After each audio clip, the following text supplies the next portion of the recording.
అసాధారణమైన కార్యాలు మన జీవితంలో జరగాలంటే ఇది నాకు సాధ్యం కాదు, నీ జీవితంలో ఎప్పుడూ ఆ పని చేయలేదు, కానీ నువ్వు చేయగలగాలంటే దృష్టి ఎక్కడ ఉండాలి తెలుసా మీకు?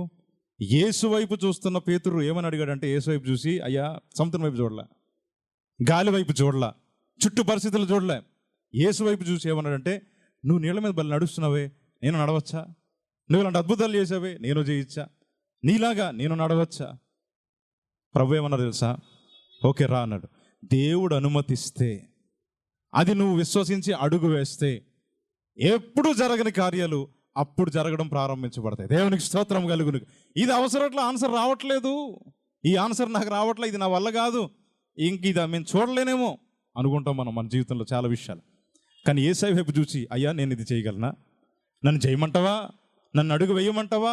ఒక్క మాట ప్రభు వైపు చూసి విచారణ చేయగలిగితే, ఆయన గనక ఎస్ అంటే ఎప్పుడు చేయలేని కార్యాలు మన ద్వారా దేవుడు జరిగిస్తాడు. దేవునికి స్తోత్రం కలుగునుగా. సంగమ విశ్వసించాలి, ఆయనే మనకు మార్గం. ఆయన మాట కోసం ఎదురు చూడాలండి. సమూయేలు గ్రంథంలో ఏముంటుందో తెలుసా? దావీదు ఎప్పుడో అభిషేకించబడ్డాడు, కానీ సింహాసనం అప్పుడే ఎక్కలేదు. ఎంత కష్టాల గుండా వెళ్ళాడో. షార్ట్ టైంలో గొల్యాతును కొట్టగానే అందరూ మెచ్చుకున్నారు. అబ్బా ఏం దావీదని కూడా వచ్చాడండి, ఒకడు ఎంత అద్భుతంగా జయించాడండి, ఇజ్రాయెల్కి విజయం తెచ్చాడు అనుకుంటే అలా లెగిసింది ఆత్మీయ జీవితం. ఏమంటే అందరి మధ్య. తర్వాత రాజుగలుడయ్యాడు, ఇంకా పైకి లెగిసాడు. అదేంటో కానీ అక్కడి నుంచి ఒక్క దెబ్బకి కింద పడ్డాడు. ఎందుకు తెలుసా? ఎందుకు తరుముతున్నాడో తెలియదు ఈ సౌలు. ఈటలు తీసి ఇసురుతూనే ఉంటాడు, ఇక చంపేయాలి దావీదునని చెప్పి తరం పడుతూనే ఉన్నాడు. చాలా బాధపడ్డాడు, దేవుని దగ్గర కన్నీరు గార్చాడు. దేవా నన్ను జ్ఞాపకం చేసుకో అన్నాడు. నువ్వు నాకు లేకపోతే నేను బ్రతకడం కష్టం అన్నాడు. దేవుని మీద ఆధారం చేసుకుంటూ దేవుడు అలా కాపాడుకుంటూ వచ్చాడు. ఒక సమయం వచ్చిన తర్వాత దావీదుని తీసుకెళ్ళి ఏం చేశాడు? సింహాసనం మీద ఎక్కించాడు. అప్పుడు ఒక మాట ఉంటుంది, ఏమనంటే, దేవుడు తనకు రాజ్యాన్ని స్థిరపరిచినని, ఈ రాజ్యాన్ని దేవుడు ప్రబలం చేయనని దావీదు ఏం చేశాడు తెలుసా? గ్రహించగలిగాడు. దేవునికి స్తోత్రం కలుగునుగా. మన జీవితంలో చాలా చూస్తాం కానీ గ్రహించలేం మనం. నువ్వు ప్రార్థనా జీవితం కలిగి ఉంటే, కొంచెం సహనం కలిగి ఉంటే, యేసు వైపు చూడగలిగితే అన్నీ ఏం చేయగలుగుతాం? గ్రహిస్తూ ఉంటాం. పేతురు యేసు వైపు చూస్తున్నప్పుడు గ్రహిస్తున్నాడు మాట. అయ్యా నేను మరి అలా చేయగలనా, నువ్వేమంటావు? ప్రభు అన్నాడు, రా అన్నాడు. ప్రభు ఎస్ అంటే ఖచ్చితంగా కార్యాలు మన జీవితంలో జరుగుతాయి. ఎప్పుడైతే దావీదు రాజుగా స్థిరపరచబడ్డాడో ఫిలిష్తీయులు మొత్తం వచ్చేస్తారు యుద్ధానికి. అప్పుడు ఏం చేస్తాడు తెలుసా? దావీదు మొత్తం అందరినీ చంపిపడేద్దాం అనుకోలే, వెంటనే దేవుని సన్నిధికి వెళ్ళిపోయి ఏమంటాడు తెలుసా? దేవా ఫిలిష్తీయులు వచ్చారు, నన్ను వెళ్ళమందువా, వారిని నాకు అప్పగింతువా అని యెహోవా యొద్ద ఏం చేస్తాడు? విచారణ చేయగా ప్రభు అంటారు, నువ్వు వెళ్ళుము, వారిని నేను నీకు అప్పగిస్తా. దేవునికి స్తోత్రం కలుగునుగా. అసాధ్యమైనటువంటి కార్యాలు మన ఎదుట ఉన్నటువంటి పెద్ద పెద్ద ఏమండి ఒక అడ్డంకులు మనం ఎదుర్కోగలగాలంటే దేవుని వైపు చూడాలి, దేవుని పాదాలను పట్టుకోవాలి. అప్పటివరకు నీ చేతగానివి ఆయన చేయించగలుగుతాడు అన్నమాట. ఫిలిష్తీయుల్ని అద్భుతంగా జయించబడేస్తాడు. ఎవరు? దావీదు. పేతురు కూడా యేసు వైపు చూసి, నేను రమ్మంటావా, నేను కూడా నీళ్ళ మీద నడవచ్చా అని దేవుడిని ఒక మాట అడిగాడు. మాట అడగగానే దేవుడు ఏమన్నారు? రా అన్నారు. ఒక్క అడుగు వేశాడండి. ఎప్పుడైనా నీళ్ళ మీద నడిచాడా? ఏ రోజు నీళ్ళ మీద నడిచాడా? ఛాన్సే లేదు. కానీ దేవుడు ఎస్ అంటే అసాధ్యమైనవి కూడా ఏమవుతాయి? సాధ్యమవుతాయి. దేవునికి స్తోత్రం కలుగును. కనుక ఆయన వైపు మాత్రం దృష్టి పెట్టగలిగితే చాలు. కుడి ఎడమ తొలగడానికి వీలు లేదు. దృష్టి ఆయన మీదే ఉంచాలి. ప్రభు దగ్గర అడుగుతూనే ఉండాలి. ఒక్క పర్మిషన్ దొరికితే చాలు, నువ్వు సక్సెస్ అయినట్టే. ఆయన వద్ద ఒక్క మాట మనకు వస్తే చాలు, నువ్వు సక్సెస్ అయినట్టే. నువ్వు ఎదురు చూడాలంతే. ఇక్కడ చేయనివాడు అపవాదం. నీకెందుకు రా పనులు, నీకెందుకు అవన్నీ, నీ వల్ల అవుతుందా, నీదేం కాదు, కుదురుగుండు. నో అట్లా ఉండదు. దేవుడు అలా ఎక్స్పెక్ట్ చేయట్లే మనల్ని. ఆయన మార్గంలో మనం నడవాలని దేవుడు కోరుకుంటున్నారు. నా బిడ్డలు నా వల్లే బ్రతకాలని ప్రభువు కోరుకుంటున్నారు. మనం ఎలా ఉండాలంటే ఆయన వైపు చూడాలి. విశ్వాసానికి కర్త ఎవరు? ఆయనే. నీలో విశ్వాసం పుట్టాలంటే ఆయన వైపు చూడాలి. లోకం వైపు చూస్తే రాదు, మనుషుల వైపు చూస్తే రాదు, పరిస్థితుల వైపు చూస్తే రాదు, ఏ స్థితిగతులు చూసినా మనకు రాదు. యేసు వైపు మాత్రం దృష్టి పెట్టాలి. ఏంటంటే ఆయనే మార్గం, ఆయనే సత్యం, చెప్పండి, ఆయనే జీవం. దేవునికి స్తోత్రం కలుగునుగా. సంఘం ఆయన మీద మాత్రం దృష్టి పెట్టడం మనం నేర్చుకోవాలన్నమాట. ఆయన వైపు చూసి పేతురు అడగగానే దేవుడు అన్నాడు, ఎస్ రా అన్నాడు. ఎంత అద్భుతం! నా వల్ల కాదనుకునే కార్యం కూడా ఆయన చేయగలిగాడు. కానీ తర్వాత ఏమైంది చెప్పండి? ఒక్క 2 అడుగులు బాగానే వేయగలిగాడు, కానీ దృష్టి ఎటు వెళ్ళిపోయింది?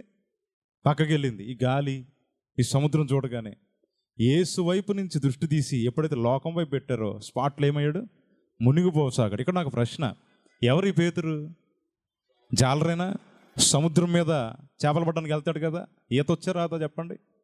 అవలేలుగా ఈత కొడతాడు. మరి అలాంటి ఈత వచ్చిన వ్యక్తి సడన్గా మునిగిపోతూ నన్ను రక్షించండి, నన్ను రక్షించండి ఎందుకు అడిగాడు? నాలాంటి వాడు అడిగాడు అంటే అనుకోవచ్చు, ఎందుకంటే మనకి ఈత రాదు కాబట్టి.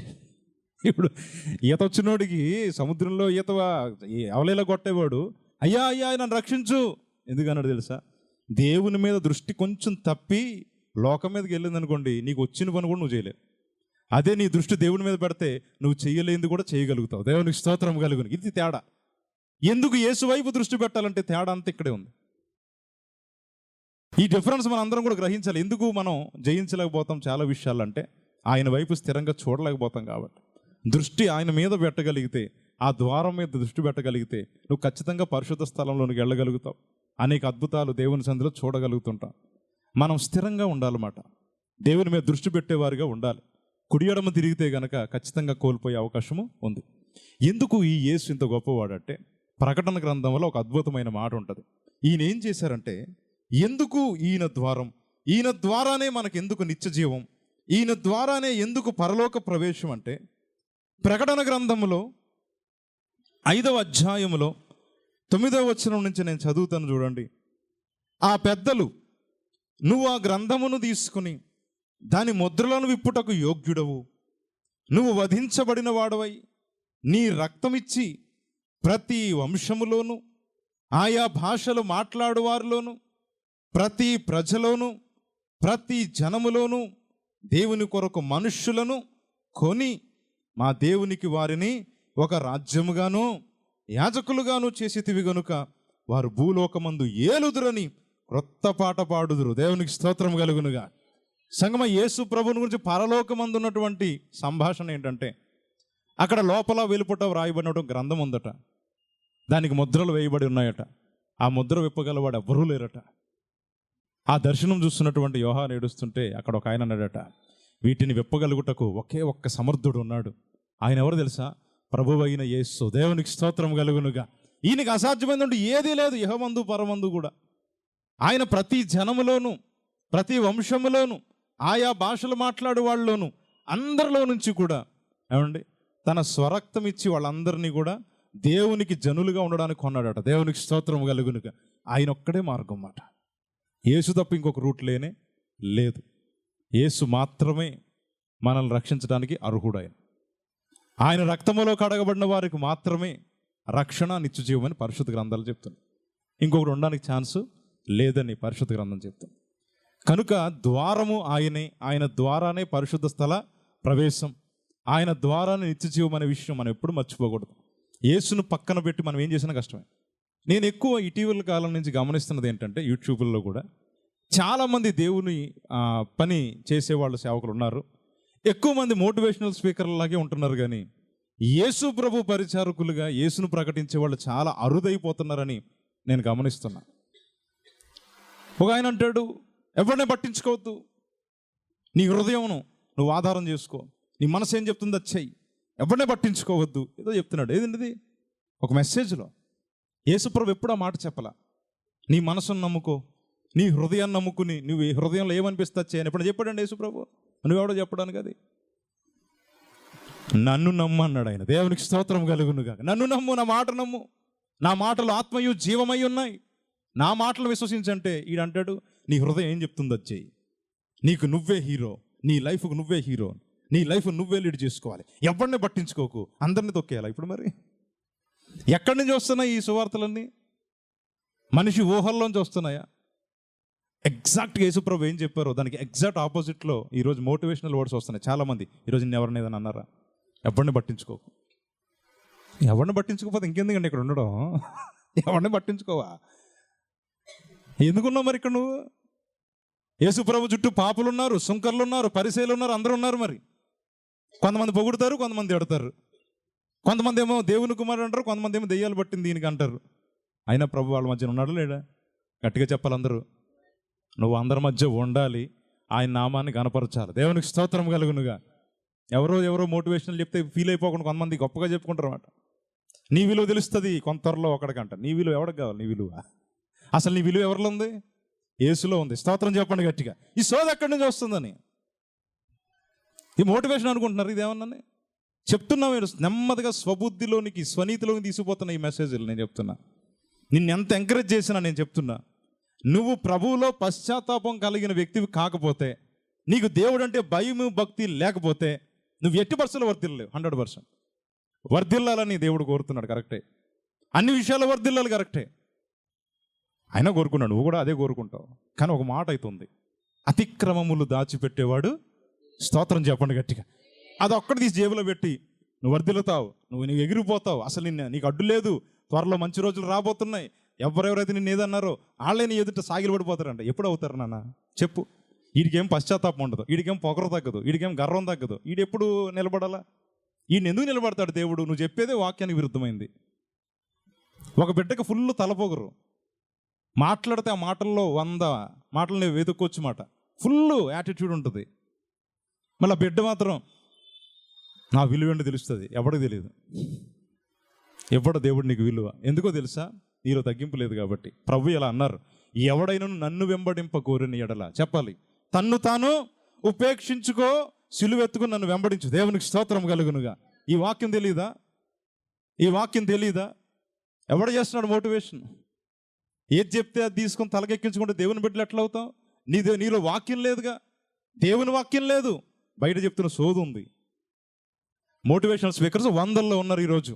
వాళ్ళు కాదు మనకు కావాల్సింది, సత్య సువార్తను సరిగ్గా చెప్పేవాళ్ళు కావాలి. దేవునికి స్తోత్రం కలుగునుగా. పౌలు అంటాడు, నాకు ఈ లోకంలో తీయని మాటలు అంటే ఏంటి? మనకు నచ్చేయి. ఒక విషయం చెప్తున్నా, కల్పనా కథలు తీయని మాటలను నేను వినియోగించక పరిశుద్ధాత్మ కనపరచు దృష్టాంతాలని నేను వినియోగిస్తానని పౌలు అన్నాడు. దేవునికి స్తోత్రం కలుగునుగా. పరిశుద్ధాత్మ కనుక నిలిచి మాట్లాడితే ఖచ్చితంగా పశ్చాత్తాపము కలుగుతుంది, నీ హృదయం కూర్చోబడుతుంది. ఐఎమ్ నాట్ రైట్, నేను సరైన వ్యక్తిని కాదు, నేను సరిగా ఆలోచించట్లేదు, నా ఆలోచన విధానంలో ప్రాబ్లం ఉంది అని నీకు ఖచ్చితంగా తెలియాలి. లేకపోతే గర్వం వచ్చింది. నిన్ను ఎవడు పట్టుకోలేడు, నీకెవడు చెప్పలేడు, నువ్వు వినలేవు. ఉజ్జియా గురించి కూడా మనం చూస్తాం. ఉజ్జియా చిన్నప్పుడు చాలా భక్తిపరుడే. అతడు అన్ని విషయాలు నమ్మకంగా ఉన్నాడు. దేవుడు అన్ని విషయాల్లో వర్ధిల్లింపజేశాడు. కానీ ఒక మిస్టేక్ జరిగింది. ఏం జరిగింది తెలుసా? ఉజ్జియా తాను స్థిరపడిన తర్వాత గర్వించి, సింపుల్. అందుకే ఒక స్థాయికి వెళ్ళిపోతే మనం ఎలా ఉంటాం దేవునికి తెలుసు. మనం ఎక్స్పెక్ట్ చేయ త్వరగా, ప్రభు నా స్థాయికి తీసుకుపోవా? వద్దు. ఎప్పుడు తీసుకెళ్ళాలి ఆయనకి తెలుసు. నువ్వు అన్ని విషయాల్లో సెట్ అయ్యని వ్యక్తి అయితే నిన్ను తగిన టైంలో తీసుకెళ్తాడు. ఇది మనం గ్రహిస్తే మన ప్రార్థన చాలా బాగుంటుంది. తొందరపడి ఏం అడగాల్సిన అవసరం లేదండి. ఏదైనా ఒక డెసిషన్ తీసుకుంటున్నప్పుడు దేవుని మాట ఏం చెప్తుందని ఆలోచించండి. అంతేగాని ఆయన ఏం చెప్పాడు, ఈవిడేం చెప్పింది, వాళ్ళు ఏం చెప్పారు, ఈ మోటివేషనల్ స్పీకర్లు ఇవన్నీ నీకు అనవసరం. దేవుని వాక్యం అనుమతిస్తుందా? చెయ్యి, ఇదే నమ్ము. దేవుని మాటను మాత్రం నమ్మండి, మిగతా వాటిని ఆధారం చేసుకోవద్దండి. దేవుని వాక్యం ఎక్కువ ప్రేమిస్తే, నేను చెప్తున్నాను, నీలో దేవుని ఆత్మ బలమైన కార్యాలు జరిగిస్తాడు. దేవునికి స్తోత్రం కలుగునుగా. సర్వ సత్యములోనికి నడిపించేది ఆయనే.